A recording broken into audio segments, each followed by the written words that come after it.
Ladies and gentlemen, good day everyone, and welcome to the Vipshop Holdings Limited's third quarter 2024 earnings conference call. At this time, I would like to turn the call to Ms. Jessie Zheng, Vipshop's Head of Investor Relations. Please proceed. Thank you, Operator. Hello everyone, and thank you for joining Vipshop's third quarter 2024 earnings conference call. With us today are Eric Shen, our co-founder, chairman, and CEO, and Mark Wang, our CFO. Before management begins their prepared remarks, I would like to remind you that the discussion today will contain forward-looking statements made under the safe harbor provisions of the U.S. Private Securities Litigation Reform Act of 1995. Forward-looking statements are subject to risks and uncertainties that may cause actual results to differ materially from our current expectations. Potential risks and uncertainties include, but are not limited to, those outlined in our safe harbor statements in our earnings release and public filings with the Securities and Exchange Commission, which also applies to this call to the extent any forward-looking statements may be made. Please note that certain financial measures used on this call, such as non-GAAP operating income, non-GAAP net income, and non-GAAP net income per ADS, are not presented in accordance with U.S. GAAP. Please refer to our earnings release for details relating to the reconciliations of our non-GAAP measures to GAAP measures. With that, I would now like to turn the call over to Mr. Eric Shen. Good morning and good evening, everyone. Welcome and thank you for joining our third quarter 2024 earnings conference call. Our third quarter results largely meet our expectations.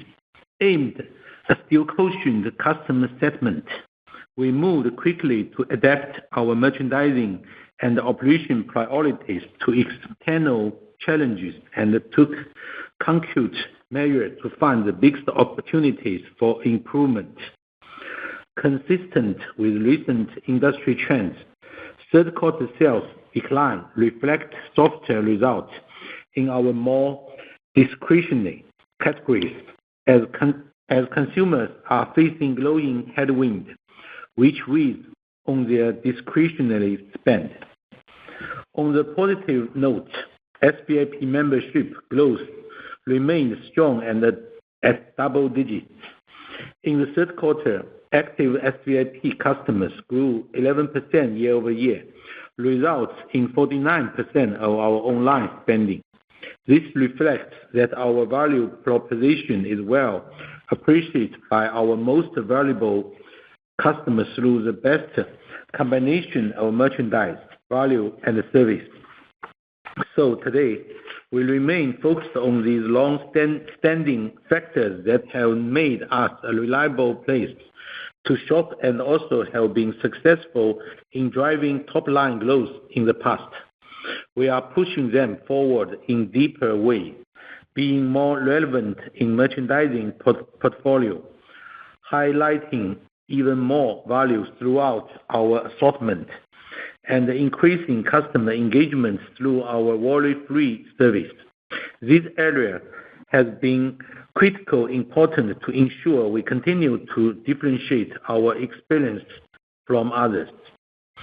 Among the business highlights, we continue to emphasize merchandising capabilities. We believe it's the most impactful way to drive long-term growth.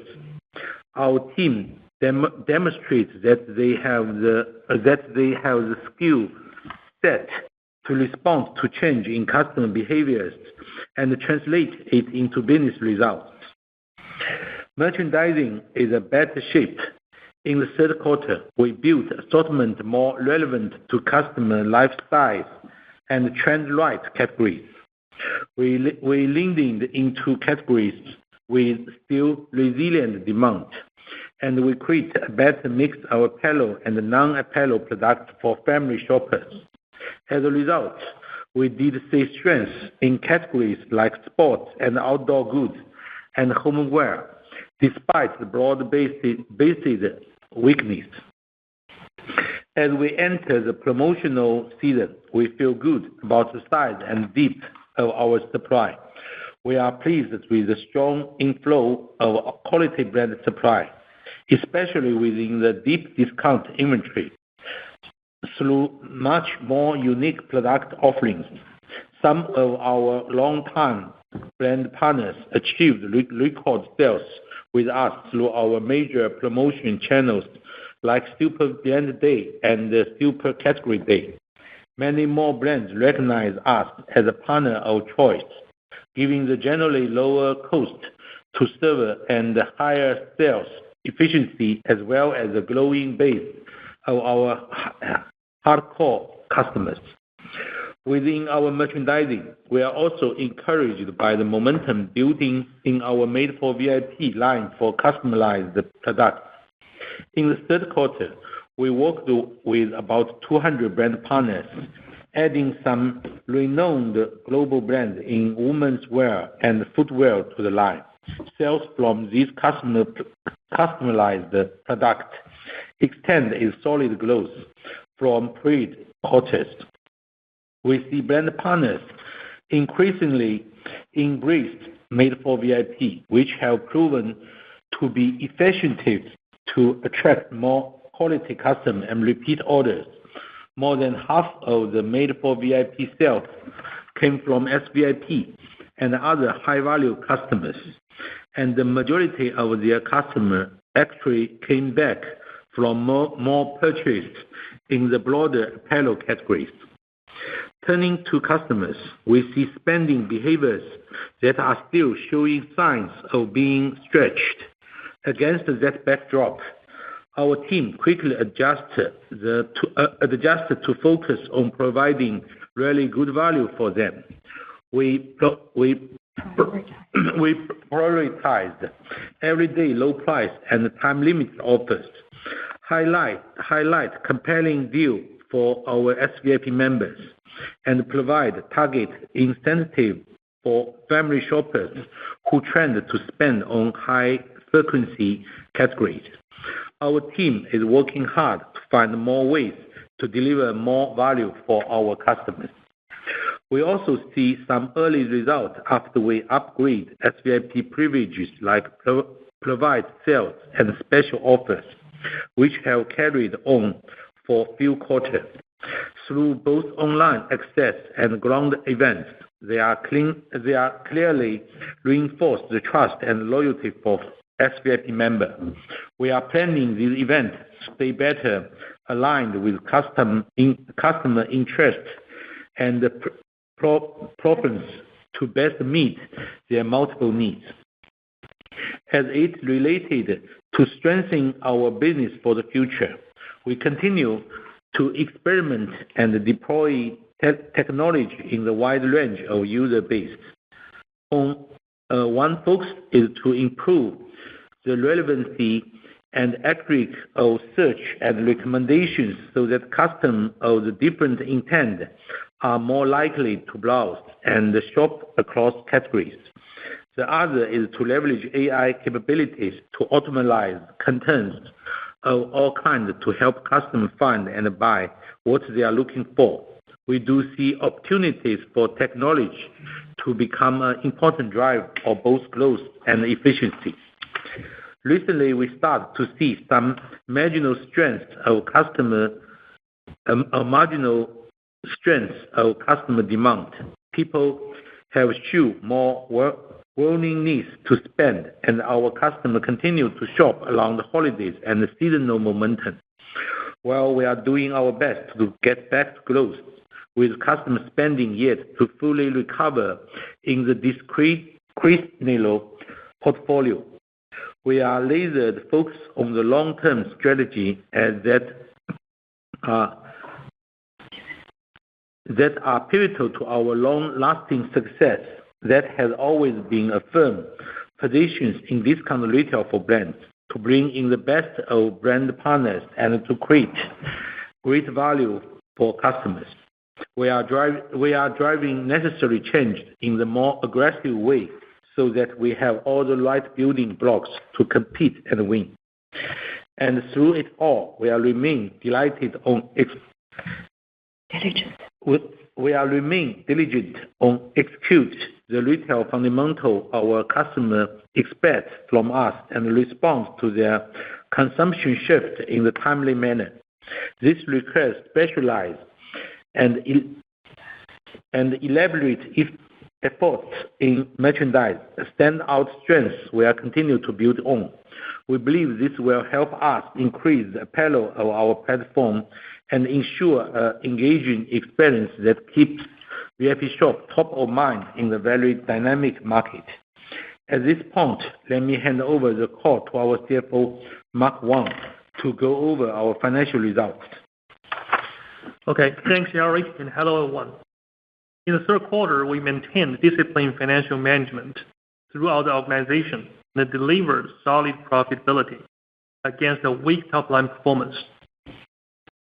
Gross margin of 24.0% was driven by a small benefit from the increased contribution from the higher margin apparel categories, as well as other revenues on a year-over-year basis. This was more than offset by the deleveraging impact of lower revenue and continued investment in our team. As a result, on the bottom line, non-GAAP net margin attributable to Vipshop's shareholders came in at 6.3%, which was lower year-over-year, but within our expected range. Thanks to our team's meticulous efforts to identify efficiency opportunities. Looking at a still challenging environment, we are laser focused on a long-term roadmap to bring the business back into positive territory.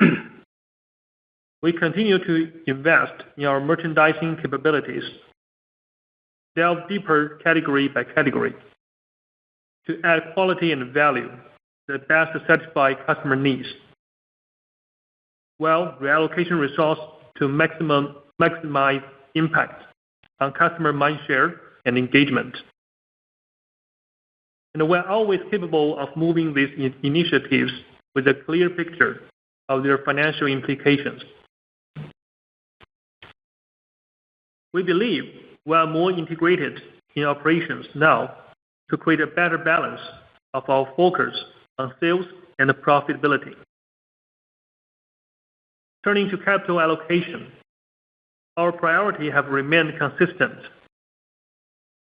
In addition to prudently invest in our own business and projects that meet our strategic and financial criteria, we look to support our shareholder return and build on our track record of consistency.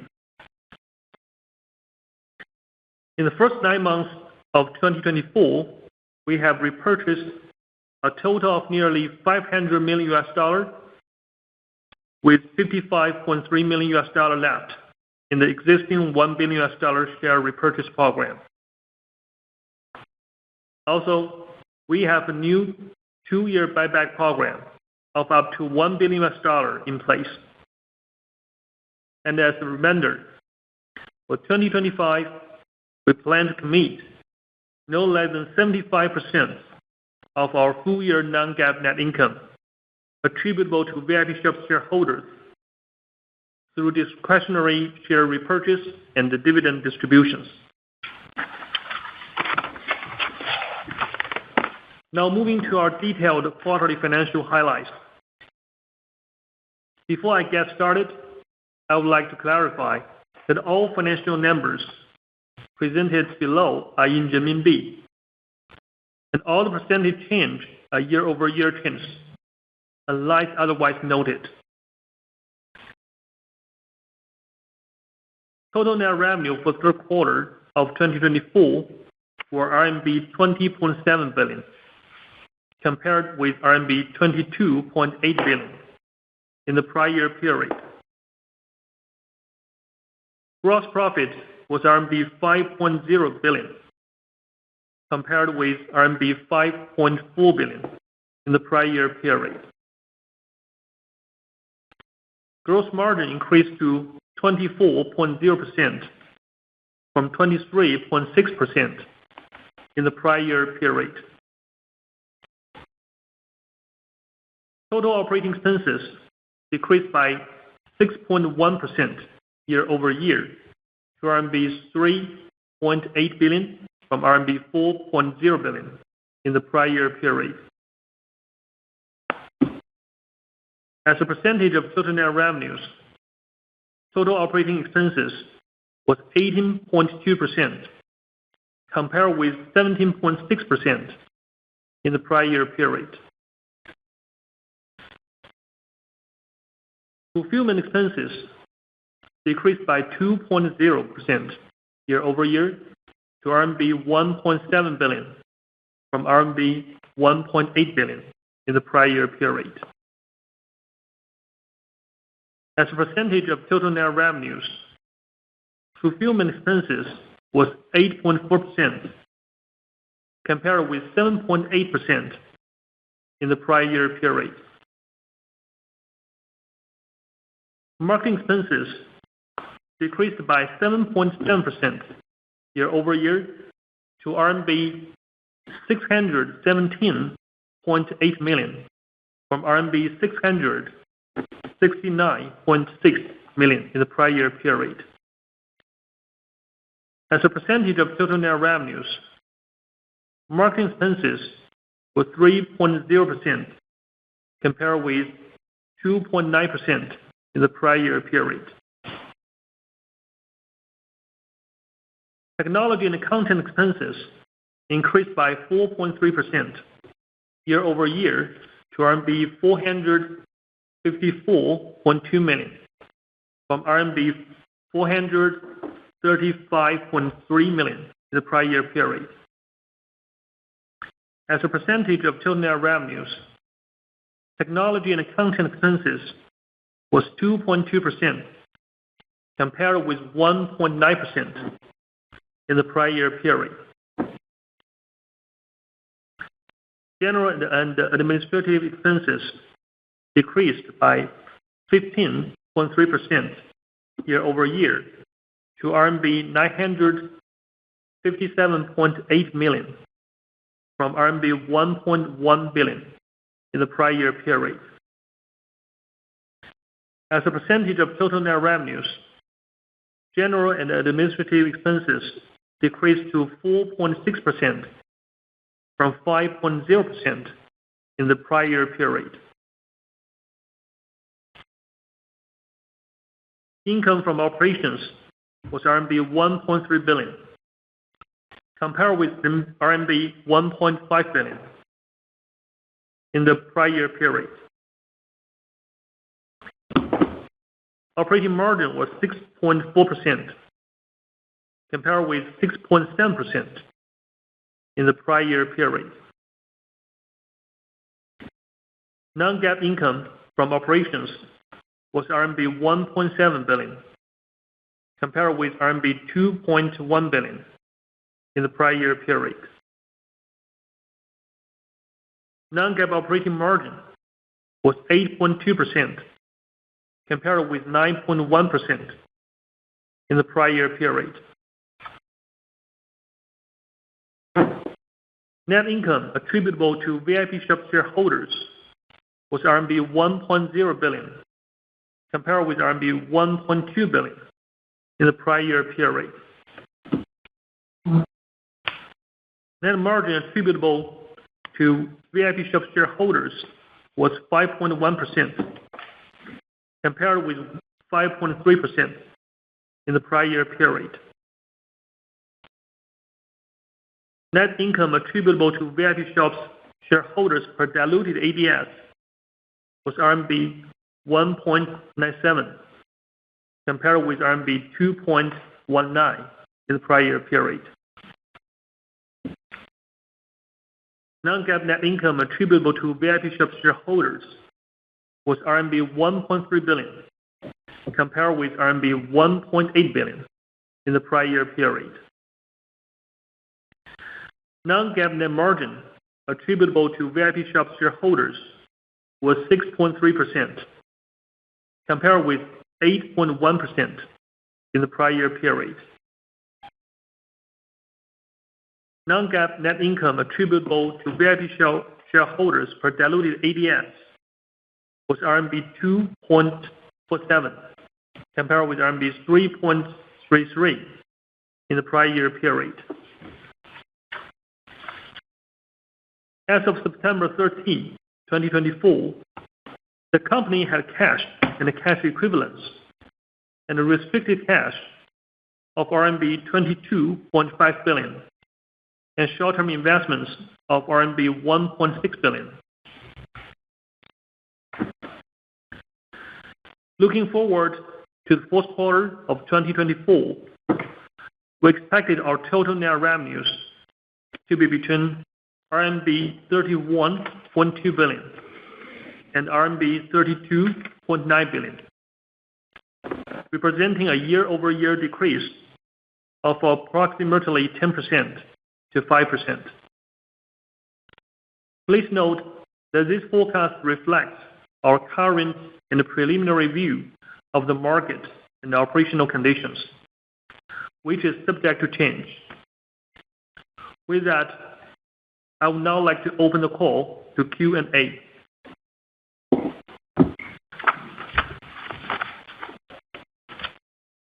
Thank you. To ask a question, you will need to press star 1 and 1 on your telephone and wait for your name to be announced. To withdraw your question, please press star 1 and 1 again. Once again, please press star 1 and 1 on your telephone and wait for your name to be announced. To withdraw your question, please press star 1 and 1 again. Please kindly translate your question in Chinese if you are bilingual. Thank you. We are now going to proceed with our first question. The questions come from the line of Thomas Chong from Jefferies. Please ask your question. 晚上好，谢谢管理层接受我的提问。我的问题是关于9月底政府的宏观的一个政策，然后就是对消费的情绪，我们是看到从 GMV 的角度来说，可不可以分享一下最近一段时间的那个情况？因为我们也是给了一个 Q4 的一个revenue 的 guidance。然后的话呢，也想再多问一下，就是我们怎么去看2025年GMV 跟 margin 的一个展望？因为看到我们的 GP margin 已经是做得非常好，做到一个24%。然后也想看一下呢，就是我们2025年的 GMV 什么时候可以回到一个positive 的一个增长？谢谢。Thanks management for taking my question. My question is about the recent consumer sentiment after recent government supportive measures. Can management share about the monthly GMV trend in Q4, as well as our expectation on 2025 outlook from the perspective of GMV and the margin? Given our solid margin profile seen in Q3, in particular 24% of the GP margin, how should we think about the outlook in 2025? And when should we expect our GMV back to positive year-on-year growth trend? Thank you. 我回答一下这两个问题。第一个就是问那个最近的情况就是包括 Q4 现在应该也有50多天了那个的情况。那么总体我们看到 Q4 是10月份是不错的。那么因为是有一个特别情况呢，因为我们这次是大家的双11都提前了，所以说呢我们看到 Q4 增长不错，那个10月份增长不错，但是呢如果拉平了，就10月跟11月一起看的话，那么基本也在我们的预计的 Q4 的这个范围内，所以总体来讲呢在我们的预期之内。那么另外对整个消费情况呢，我们看到那个国家也对这种尽量的刺激消费包括呢对这种叫做一些家电的以旧换新补贴等等，但是呢对我们的业务有少许的帮助。那么但是呢因为我们主要是卖服饰类的嘛，那么所以说不是在这个就是关于家电的补贴方面，那么没有得到很大的红利。那么总体我们看，那么整个的消费情况，那么我们总体觉得跟比如说我们看到的 Q3 其实差别不算很大。那么消费者还是就是说那个继续是购买少而精那么如果没有什么价值的东西，他们基本也不怎么买，所以说总体而言这个消费情况基本差不多。那么另外我们自己对25年的预期，那么我们自己认为可能24年 Q4 也会带到25年，那么这个也是看整体的经济环境跟那个老百姓的那个未来的信心，包括他们自己的资产有没有升值，那么也决定了就是未来的整个消费是不是会那个很大的提升。所以说我们其实也在看2025年的走向。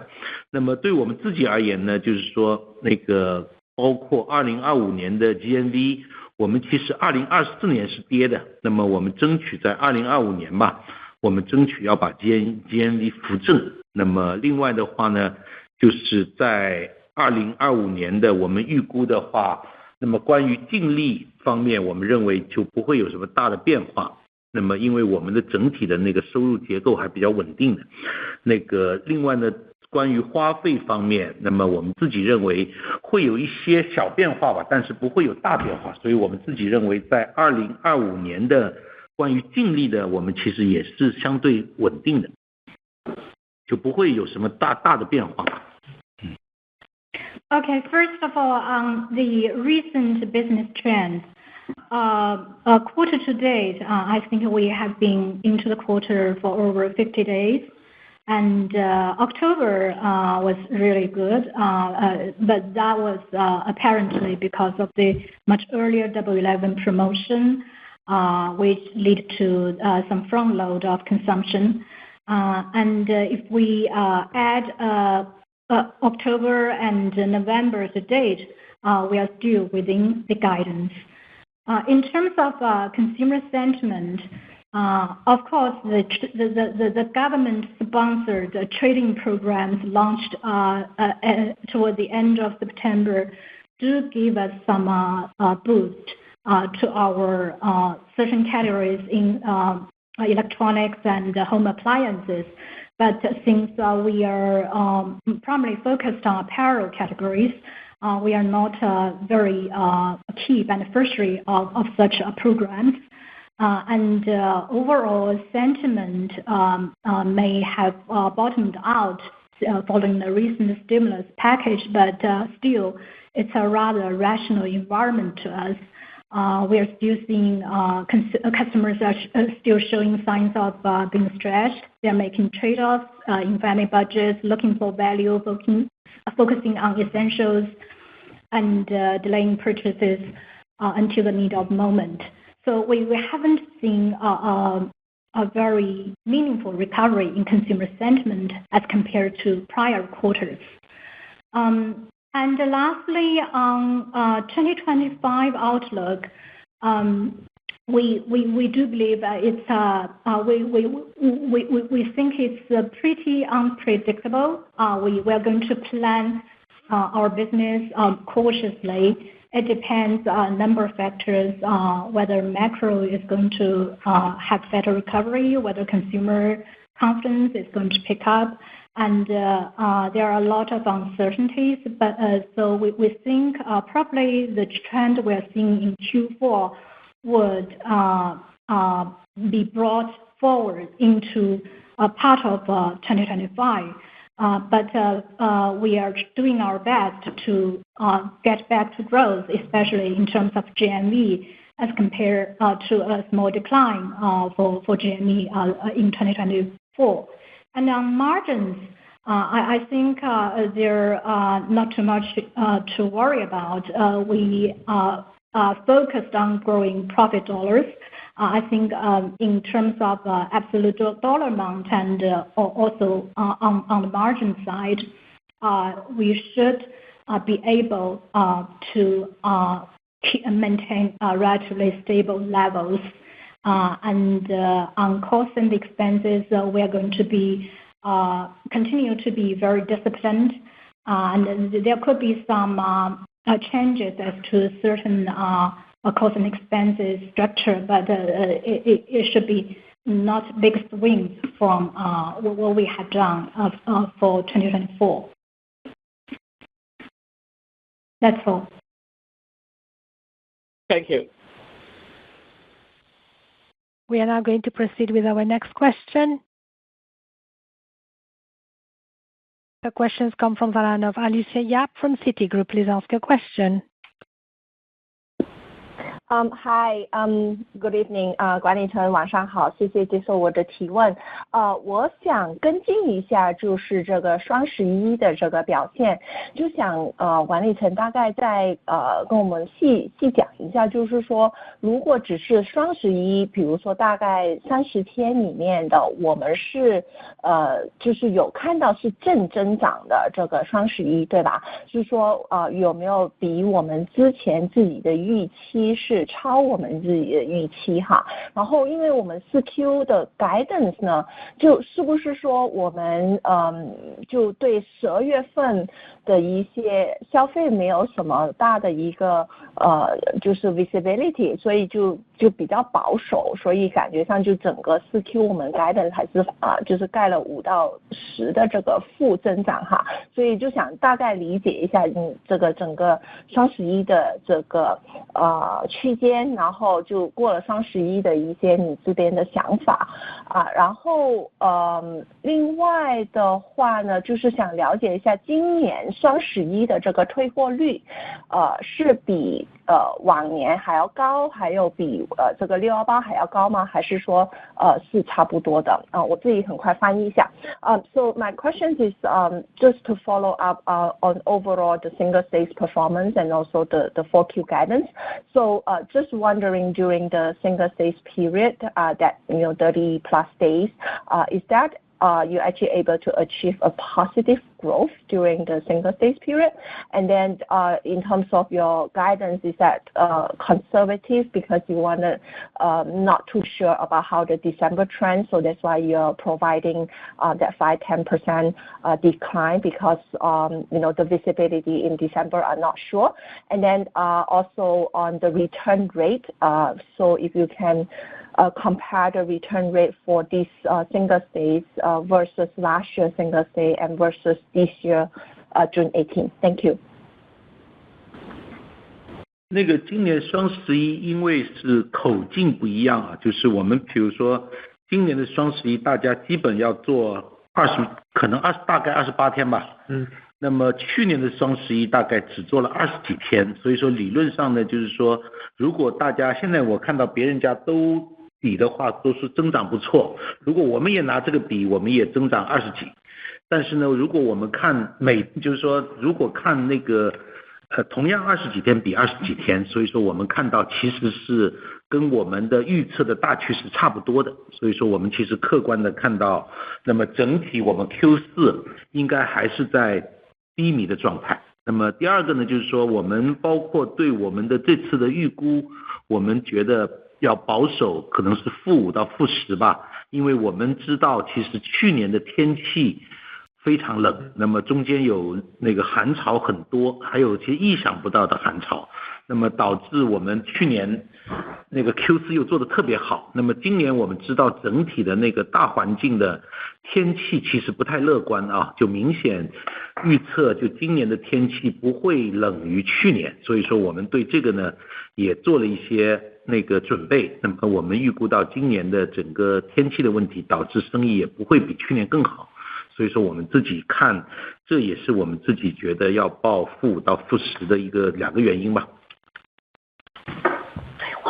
退货率我们相对比较稳定，就是说我们比如说今年整年的退货率我们比去年大概涨了2个点，因为我们其实一直这个政策都比较延续，那么一直是这种叫免费退货等等就服务也非常好，那么包括我们其实这种政策都延续了5-6年了，所以理论上呢就可能别的平台比如最近这1年退货率奇高，那么其实在我们这里是没有这种感觉的，那么所以总体我们的退货率全年我们就比去年涨了2个点，这双11的退货率跟那个全年的趋势是一样的。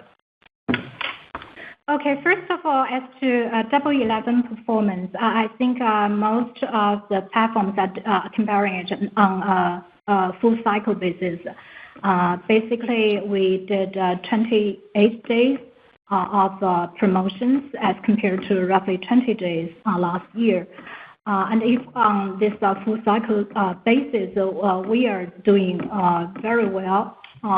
We are also doing very well with GMV over 20% growth for sure. And also customer and revenue metrics are exceeding our expectations. But if we look at it on an apple-to-apple basis, just comparing the 20 days of the promotional campaigns, actually it's just in line with our expectations. We think Q4 is still a challenging quarter, and we give our guidance on a relatively conservative basis. One factor is about weather. We do have a very high base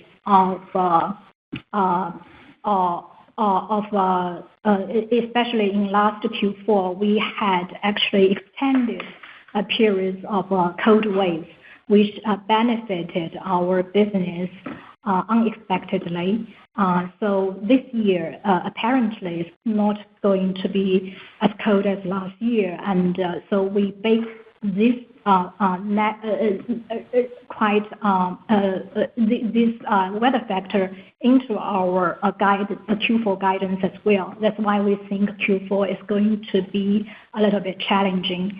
And lastly, on return rate, because we have a very stable return policy and also services for like 5 to 6 years, and our return rate has been driven in our case mostly structural factors like apparel contribution and SVIP contribution, etc. So basically, a return rate during the Double 11 is actually trending in line with our expectation, just adding 2 percentage points in terms of return rate. Not like in the case of other platforms who had a sudden change in their return policy, which lead to extremely high return rates. 谢谢。 You're welcome. We are now going to proceed with our next question. The questions come from the line of Ronald Keung from Goldman Sachs. Please ask your question.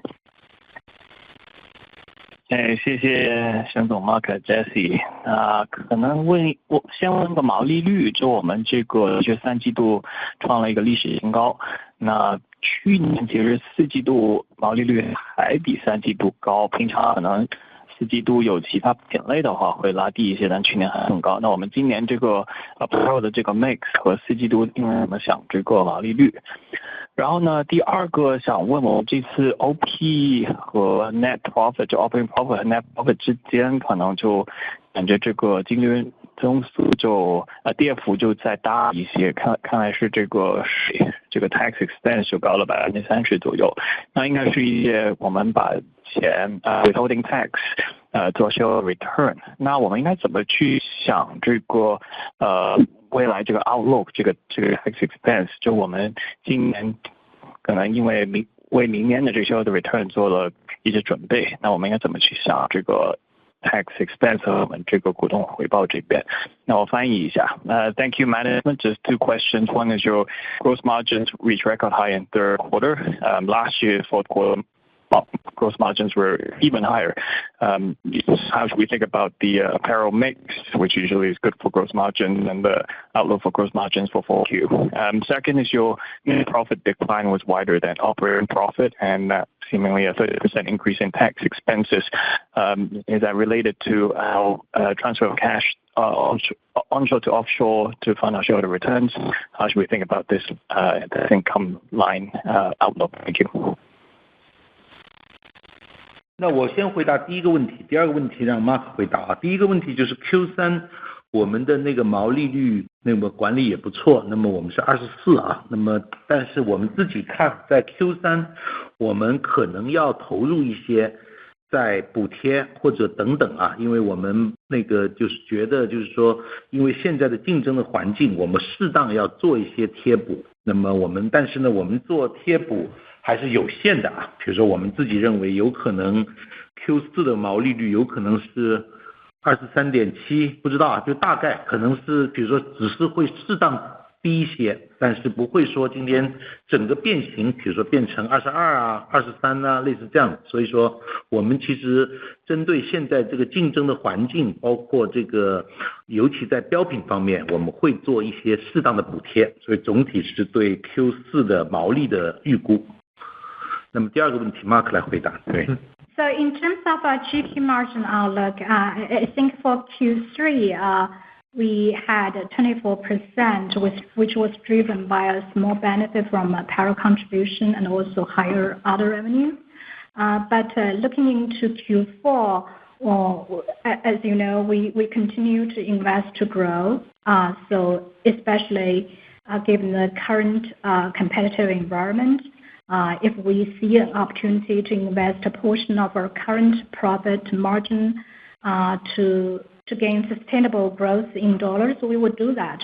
So for GP margin in Q4, we expect it to be marginally lower than Q3, but it should be well within the range of 23%.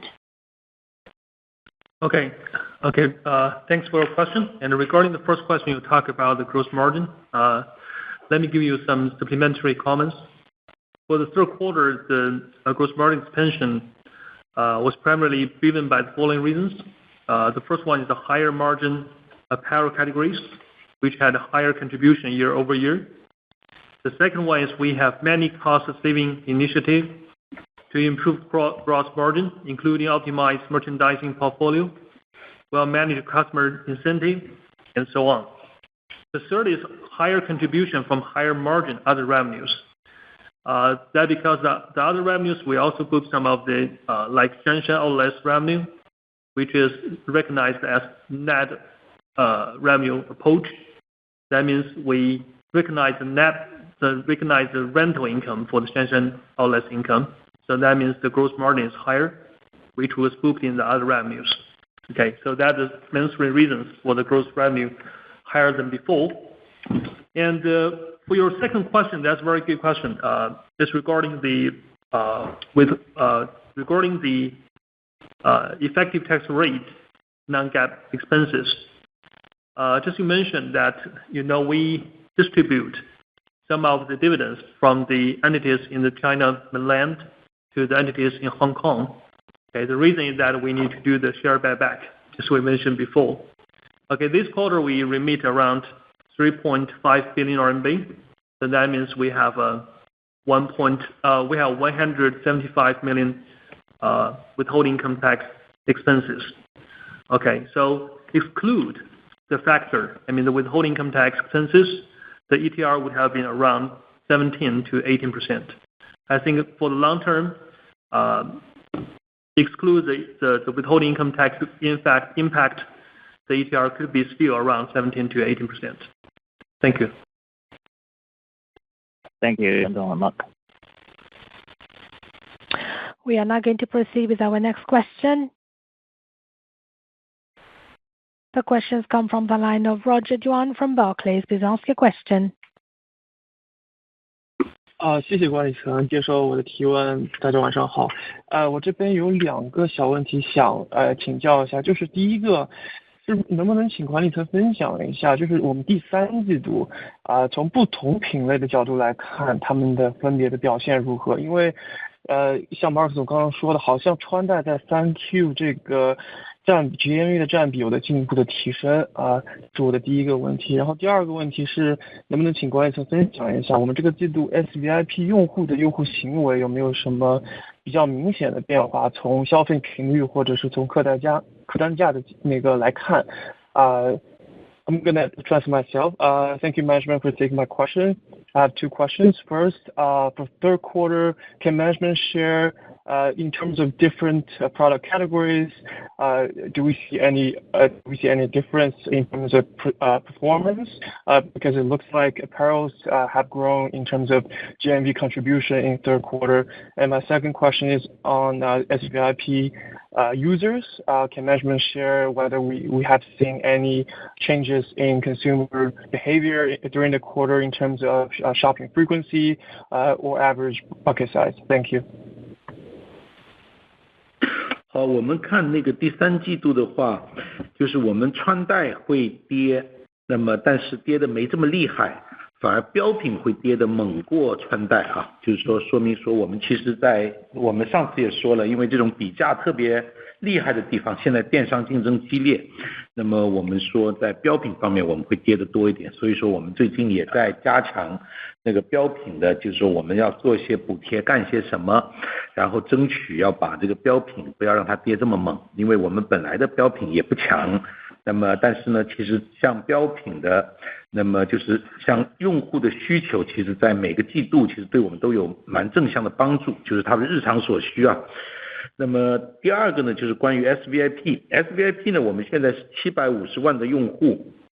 Q3 也贡献了我们49的销售，那么因为是我们看到用户数其实季度在增加11%嘛，那么总体如果那么因为有的用户不可比啊，新增的用户跟老的用户，那么我们把比如说2年的 SVIP 都做个对比的话，看到其实他们的 SVIP 整个 up 会有一些下降啊，那比如说我们说的它的那个客单价变化不是很大，很轻微的，那么只是频率是有一些下降，所以总体而言呢，我们看到那个会有一些影响，但不是影响很厉害。Okay, first on Q3 category wise, we see apparel have a small decline in terms of GMV, while standardized items had a bigger decline, but it's not worsening as compared to prior quarters.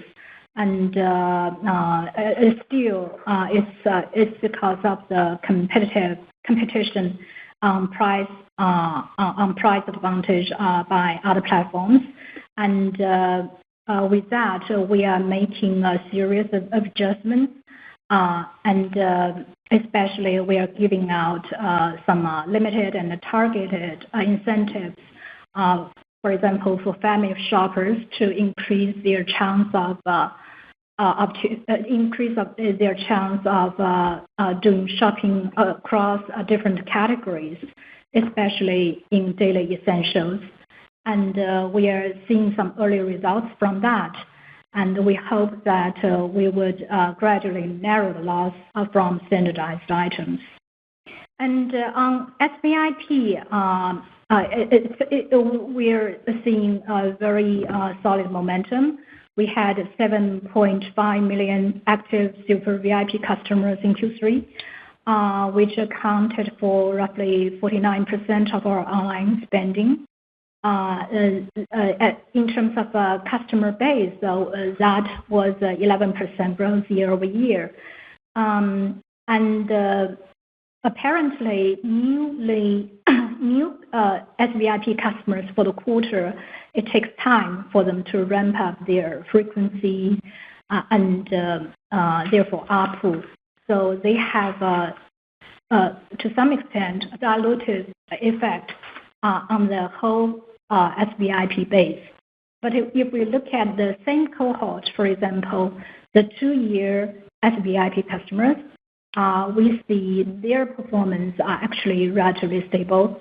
We do see a small decline in ARPU, but that was primarily driven by less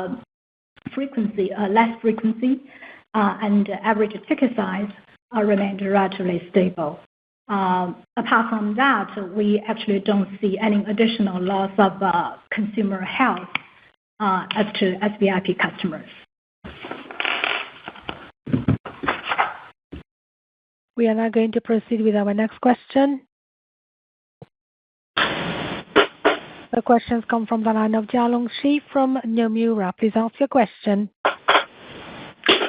谢谢接受我的这个提问。我其实就是想 follow up 一下，就是刚刚沈总有提到，就是说这个 SVIP member， 就是他们的这个在我们这边的2年的这个 SVIP member 在我们这边的这个 spending 同比是有这个下滑，然后你也讲了，主要是因为这个它的购买频次有下降，所以就是想问一下，我们内部这边分析下来的话，就是它的这个频次下降多大程度是因为就是说自身就是说消费谨慎，有多大程度是因为竞争，它可能会有一些购买转移到了这个竞争对手那边去了，然后我们这边会有什么样的一些措施去稳住它的这个消费频次？因为如果我没有记错的话，好像是上个季度开始就已经有这样的一个趋势了，所以大概什么时候我们能看到说这个 SVIP 就是我们这个核心的客户群，它在我们这边它的这个消费频次或者是整个的这个购买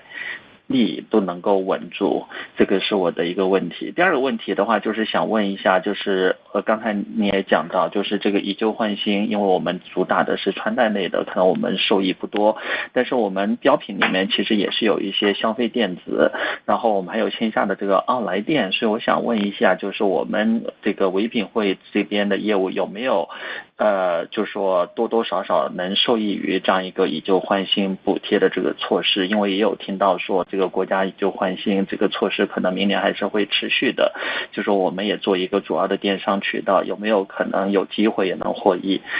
我自己翻译一下。So I have two follow-up questions. The first question is about the decline in the ARPU for SVIP member. Just try to get more color from management. What were the possible reason for the decline in the ARPU for or average spending for the for SVIP member? The second question is about the trading subsidies funded by the government. Just wondering if any of VIP's business have benefited or will likely be benefited from this trading subsidy scheme. Thank you. 好，我回答一下。第一个就是说，那么我们现在那个 SVIP 的那个消费频次有下降嘛？那么我们其实现在也是要紧紧抓住，那么这些消费那个就是我们 SVIP 在我们上面这些粘性啊。那么我们比如说，我们最近也在给他们推更多的权益啊，包括今天我们为了延续这些那个 SVIP 在我们这里，那么有可能获取他要续费，包括他要那个就是说包括新客要开卡等等啊，就是我们的门槛我们会做适当的降低，就让他们更容易的进来。那么另外呢，就是包括我们在会员权益上面，比如说今天我们本来是98折，那么我们尽量的推更多95折优惠给他们，包括我们一些特别的商品，那么我们会跟他们做很多活动，比如说思想特卖啊，那么包括线上线下的等很多活动啊，那么我们其实就是让我们的 SVIP 觉得那个就是说会有更多的不一样的，那么或者说别人没有的权益，那么我们剩下的比如说这种服务啊、退货啊这些权益其实都是 OK 的等等啊，所以说我们最近也在，因为这些用户占我们生意等于 Q4 看将近50%了嘛，那么我们其实在这些用户的留存方面，那么包括他们是不是还可以买更多，那么包括我们最近对 SVIP 因为他家庭还有一些品类，那么我们会重点推给他们，就是其实他们是很信任我们平台的，那么何不在我们上面消费呢等等，我们其实是一方面是降低他的提高它的留存，第二方面是那个就加强它的花费，但最重要是他要觉得我们这个平台对他们有价值，那么才可以。所以说总体我们也在做一系列的工作来加强 SVIP。那么第二方面就问的就关于消费电子啊，那么我们其实线下的奥莱我们其实全部是服装，那么电器几乎没有啊，因为我们的那种大的杉杉奥莱也没有看到卖手机啊卖家电的，所以说其实对杉杉奥莱的影响几乎没有，那个就帮助几乎没有。那么我们自己线上看，就是我们有统计，比如说我们预计吧，到今年的年底，就是可能我们整个以旧换新那个帮我们就是说通过那种以旧换新的政府补贴来买的，可能也就几个亿人民币吧，可能4个亿到5个亿人民币，所以说总体来讲4个亿5个亿人民币在我们的整个那个消费的盘里那个占比是不大的。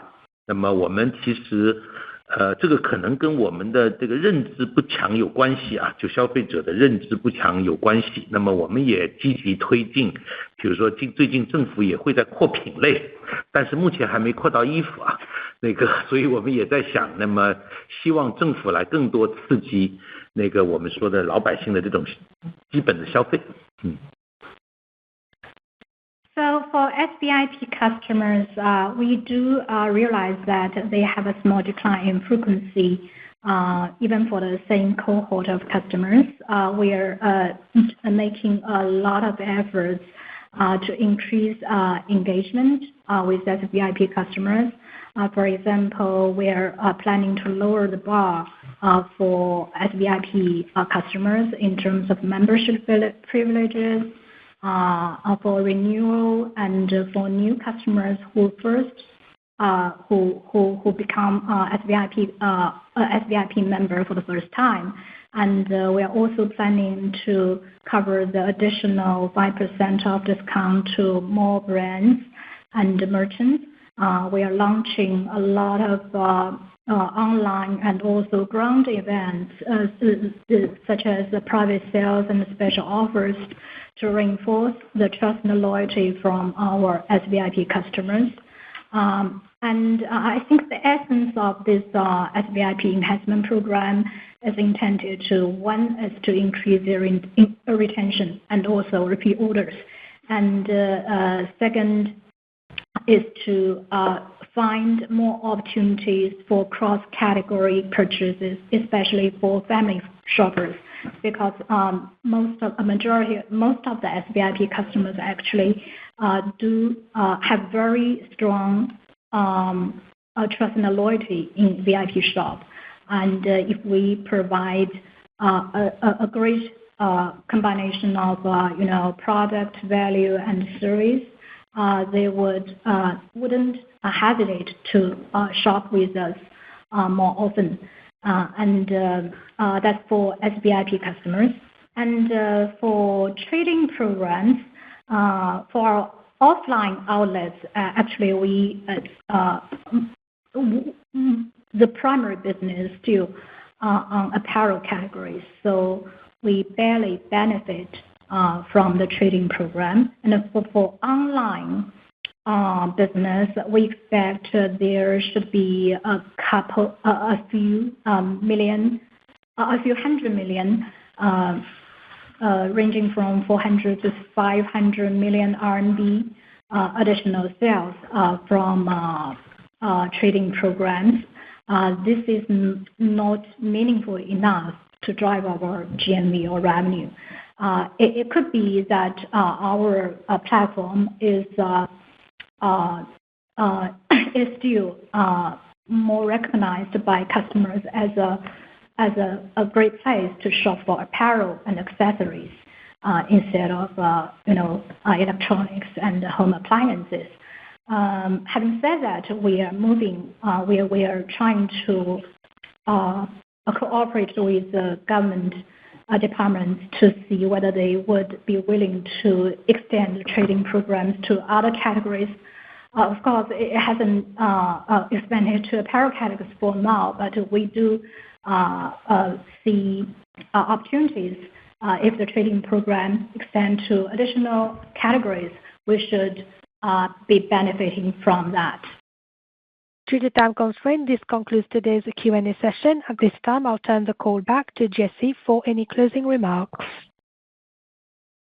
Thank you for taking the time to join us today. If you have any questions, please don't hesitate to contact our IR team.